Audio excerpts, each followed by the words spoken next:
much research. As a matter of fact, I'm going to leave. You need to leave. I'm going to put it out there right now, but I need you to leave me your email. And I'm going to send you all the historical facts to prove that the Khazarians were actually from Roman emperors, Roman diplomats. They reestablished themselves after the fall of Rome, and they began their what I would call their transmigration or their political agenda for the one world in Khazaria under Satan.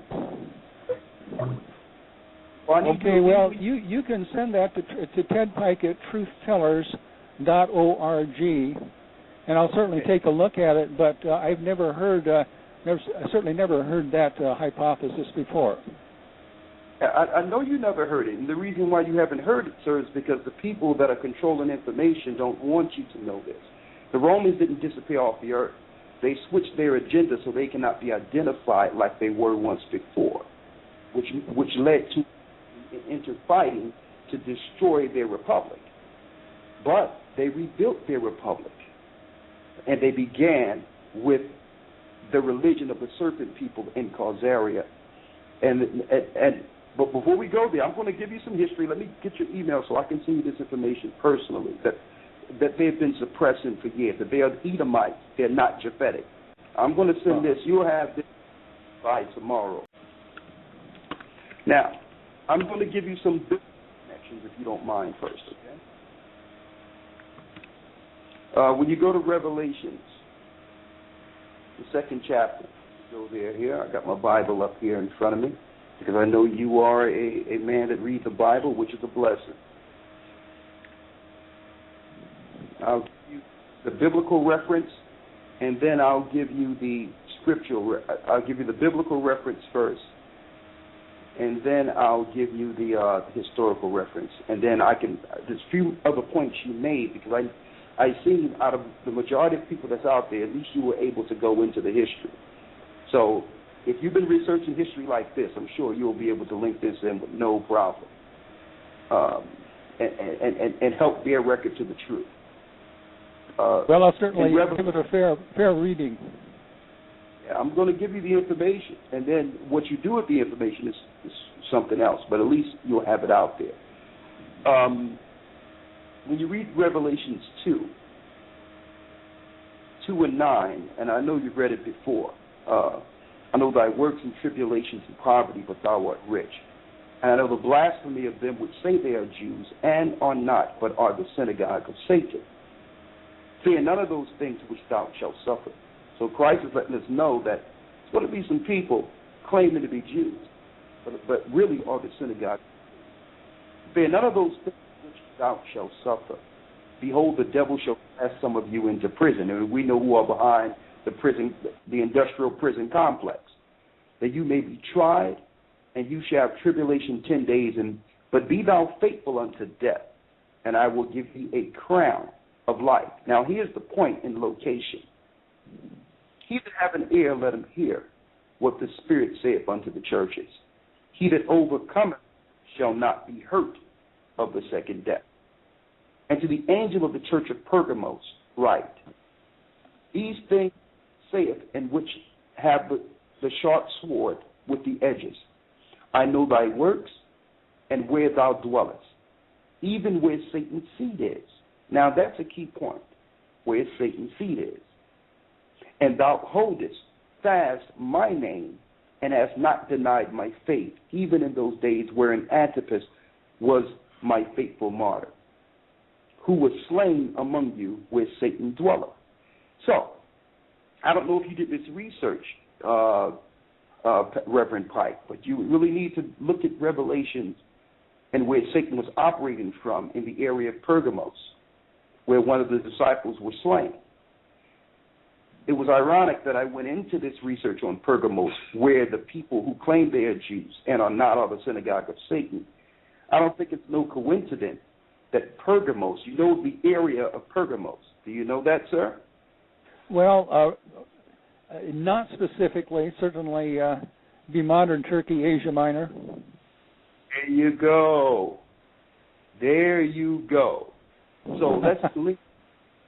I think a light just came on, because obviously, if the serpent people who are Khazarians, you know that Christ would warn us about any empire that would rule this earth in the last days in the book of Revelations. So Satan's seat was in Turkey. It was where the Khazarian temples were established, who were against Christ and against the disciples, and were martyring the disciples back then, and was martyring God's people back then. So these same people are identified by Paul. See, since you are a spirit man in the Bible, I thought I would relay this information to you, because the secrets first are revealed to saints. It's revealed in Scripture, and then it's easy to pick through the bones of history that they've thrown out there. Paul told us we're not to look for an antichrist. Why? He told us because the mystery of iniquity doeth already work. So the mystery of iniquity that was working during Paul's time was who? The Romans. Why did the Christians flee? Due to Roman persecution. So they hide themselves, but behind. Well, but the people of Asia Minor are Turkic stock, not Roman stock, Latin stock. But they're Turkish stock according to our modern day society. See, but back then it was a different stock, because why? You have to realize the Romans have accomplished their conquest.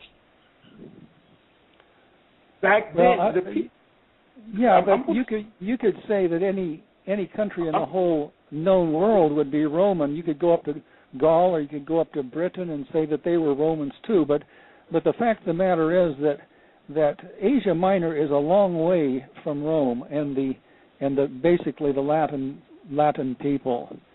They're Turks. Okay. They're of the East. They're of the Levant and Anatolia, that whole area over there. They're not part of Rome. I'm going to give you some research, sir. Yes, they are. 100%. 100% a part of the Roman, what you would call colonization. A matter of fact, the Jewish power was a plan on both sides. Okay, they're playing in Turkey, and they're also playing on the Christian side also. They're on both sides. Okay, a lot of these Turks that are operating today are Roman babies, Grecian and Roman babies. They plan on the Islam side and the Christian side. So I'm going to send you all the information. So, and I'm going to bring them in. We're going to come together on something tonight. But the first thing we're going to come together with is the fact that Revelations identify those which say they are Jews and are not, but are the synagogue of Satan, and they dwell in Pergamos. So we know the scriptures are not lying. I don't care what history is putting out there as a smoke cloud. To actually, and what they're doing, brother, they're throwing mud in the water so that we can't view this through a clear lens and point to those Romans. They didn't go anywhere. Well, why can't you just take the obvious surface interpretation and say that they were Jews living in Pergamos? Because they were not Jews. Well, okay, of Judaic stock, though, they were Jews. The Jews were as widely disseminated as the Greeks and the Romans in the ancient world, but the clear, transparent meaning for certainly the casual reader is that these are false Jews who say they are Jews but do lie, and to make them into Gentiles who are saying they are Jews is a leap of logic, in my opinion. No, it's not, and I'm going to show you why. When you go to 2 Kings, the 17th chapter, let me go to 2 Kings 17 with you. Let me take you to the Bible. When you go to 2 Kings 17, and I'm going to start at the 17th verse, okay? The Bible is the key. That totally destroys all of Satan's history that he would use so that we can live in this world of ambiguity and no understanding. This is purposed by Satan. What I'm doing, what we need to be doing is coming to a mutual consensus on what we're fighting against here. 2 Kings 17, in the 17th verse. And they caused their sons and their daughters to pass through the fire, and used divination and enchantments, and sold themselves to do evil in the sight of the Lord, to provoke him to anger. Therefore the Lord was angry with Israel, and removed them out of his sight. There was none left but the tribe of Judah only. Also Judah kept not the commandments of the Lord their God, but walked in the statutes of Israel which they made. And the Lord rejected all the seed of Israel, and afflicted them, and delivered them into the hands of spoilers, until he had cast them out of his sight. For he rent Israel from the house of David, and they made Jeroboam the son of Nebat king. And Jeroboam drave Israel from following the Lord, and made them sin a great sin. For the children of Israel walked in all the sins of Jeroboam which he did, they departed not from them, until the Lord removed Israel out of his sight, as he had said by all his servants the prophets. So was Israel carried away out of their own land to Assyria unto this day.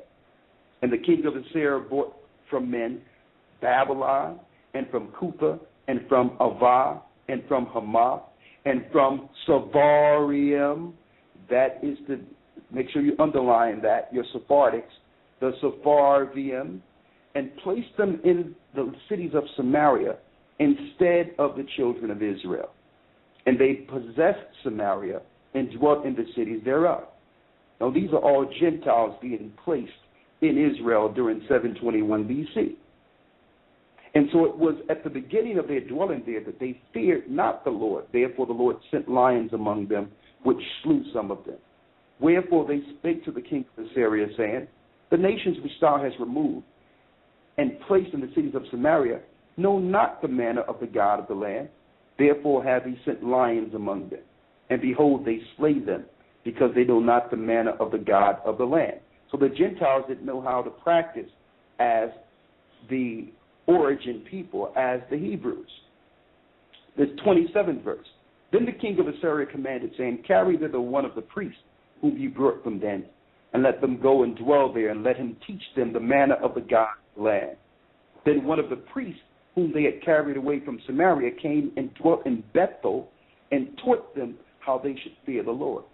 Howbeit, every nation made gods of their own, and put them in the houses of the high places, which the Samaritans had made. Every nation, their cities wherein they dwelt. So, what we have is a Gentile conversion into northern Israel, in which they claim to be Jews, but they're worshiping their ancient gods that they erected since back then, brother. All right? Yes, you can't ignore Samaritans. Exactly. So when you talk about the dispersion, some what you would call some 100 years later, when John is speaking on the Isle of Patmos, he's being shown the revelation of the Isle of Patmos. You must have all this in your mindset and understanding when he say those that claim they are Jews and are not. Okay, those weren't Israelites from God's stock in Revelations 2. These were people who were established to destroy God's people and are established today worshiping their gods that they have established while on the surface showing that they are practicing Judaism or being an Israelite. And I brought this in because it's not just them or the Caucasian conversions.